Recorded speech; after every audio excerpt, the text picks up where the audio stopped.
part 1. When you're reloading, learn to prone. I've been caught so many times reloading and walking around, and that doesn't need to happen, and it's always so disappointing to see it.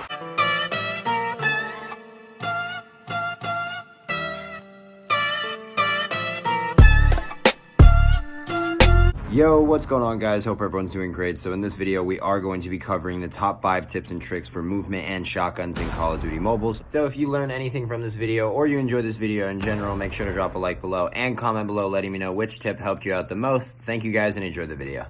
Yo, what's going on, guys? Hope everyone's doing great. So in this video, we're going to be going over some shotgun and movement tips I've been using inside of the Season 7 ranked. So if you guys do enjoy this video or learn anything from it, make sure to drop a like below. You guys crushed the last video. We absolutely blew the views out of the way. I can't believe it actually went that high. But without further ado, guys, we're going to get straight into this. So the first tip I want to go into is honestly just overall practicing your aim. The biggest thing inside of Call of Duty Mobile, especially when you're using a shotgun, is being able to hip fire and especially shoot them off guard and right as you turn corners. So a big tip that I want to tell you guys to do is when you're loading into the match and you got around 12 to 15 seconds in the loading screen, or whenever you're waiting on an extra person, waiting on the game to load, whatever you want to say and whatever you want to do, I highly recommend going in and actually firing at your teammates, just because it does help you. As much as you might think it doesn't, it really does. It increases your accuracy and it gives you a general direction of where you're shooting. Come on, my guy. Come down. Alright. Big thing, next one, or a part of part 1. When you're reloading, learn to prone. I've been caught so many times reloading and walking around, and that doesn't need to happen, and it's always so disappointing to see it. Because I know I didn't need it, and you can always just double click or actually hit your jump button for prone, and it actually brings you straight to your feet.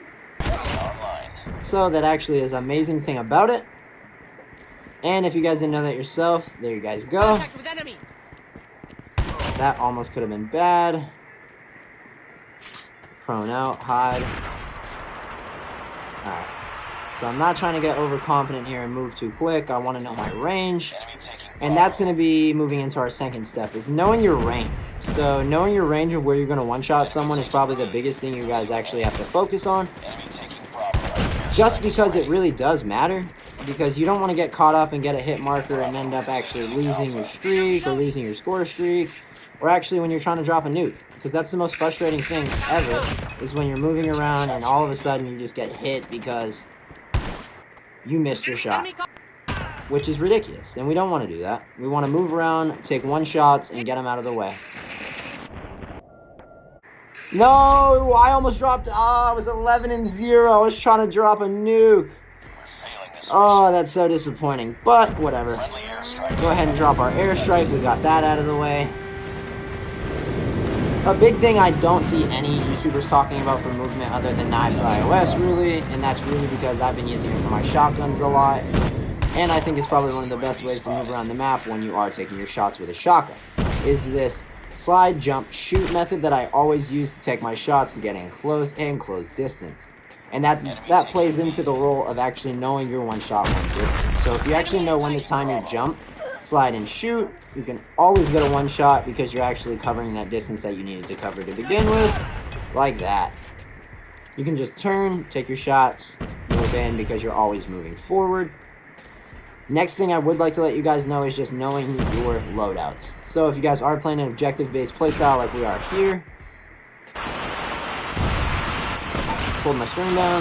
Sorry about that, guys.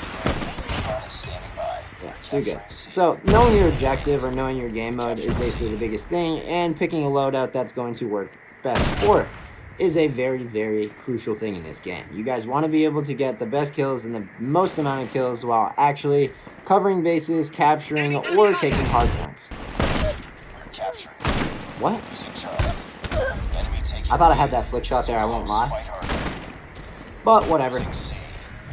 Alright, next thing as well, guys, is knowing when to throw Tomahawks or equipment. I get caught up in it all the time, and depending on which shotgun you use, the actual the time for taking out your next weapon and weapon swap speed is going to be effective. Same thing with snipers. It takes a little longer to switch from equipment into a sniper rifle and take that initial shot. Feels the same way when you're using an HS-0405, and the HS-0405 is a break action shotgun, so you actually do have to time your shots with this shotgun as well, because it loads a bullet right into the magazine in order for you to take the next shot.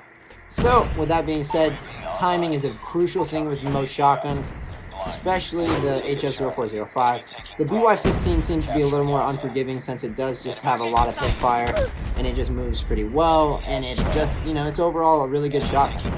I was seeing a few people talk about how the KRM was trash, and I haven't got to use it yet, so I don't want to give my opinion on it. I want to be able to play with it and then give my opinion on it, and definitely let you guys know what I think about it. I hope it's not just overhyped and it's good because top tier players are using it, but we'll see when it actually comes out. Big thing for movement though, guys, with shotguns, especially moving left to right. If you guys see me doing it a lot, as well as a couple other YouTubers, it's a big thing to strafe even when you're hip firing, because when you're trying to get in to get your shot close distance to make sure you have that one shot, you have to make sure you move and you're not getting shot and taking the damage, because most ARs, SMGs in the current meta can two-shot you, depending on what body part they hit you. And most of the time, even when they do hit you in the lower body, they're still going to get you with a two-shot. So, strafing left, right, back and forth, knowing your slide jump is going to be the best thing.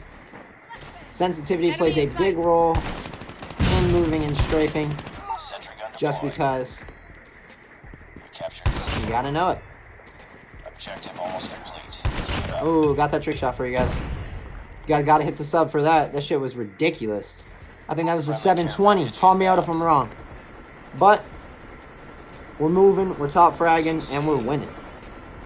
As you guys can see here, this is a public match, and typically in a ranked match, if it was domination or hardpoint, we would be using a transformer shield as our operator skill, or the annihilator pistol. I think both are really good and super effective for most gameplays, seeing how the annihilator pistol is a super offensive operator skill that actually takes some skill to use, and then the transformer shield is the only defensive operator skill that has been ever introduced to the game.